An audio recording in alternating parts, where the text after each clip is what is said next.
எதுக்கு பண்றீங்க preventive arrest? போறதுனால அலோவ் பண்றது சார். பெர்மிஷன் ஈவெண்ட்டுக்கு நீங்க கலந்துக்கு போறதுனால ப்ளீஸ் கோஆபரேட். நான் எப்பவுமே கோஆபரேட் தானே சார். எப்பாச்சும் காவல்துறை விட்டு கொடுத்துருக்கீங்க. நீங்க தான் நேர்மையா நடந்துக்கணும்.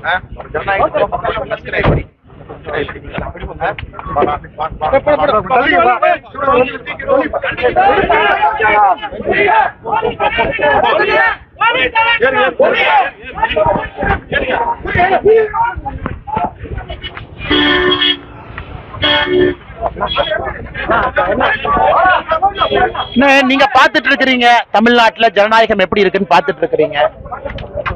ஒரு 1000 கோடி ரூபாய்க்கு மேல தவறு நடந்திருக்கு. ஜனநாயகத்தை படுகொலியில சொல்லி இருக்கிறாங்க.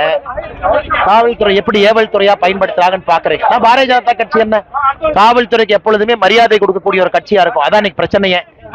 அதனால இதை மக்களும் பார்த்துக்கிட்டு இருக்காங்க. மக்களும் இதை உள்ளத்திலே சுமந்து கொண்டிருக்கின்றார்கள். இது போற ஜனநாயகம் தமிழ்நாட்டில் இருக்கு. ஊழல் பேர்வழிகள்லாம் ஆட்சியில் இருக்கிறாங்க.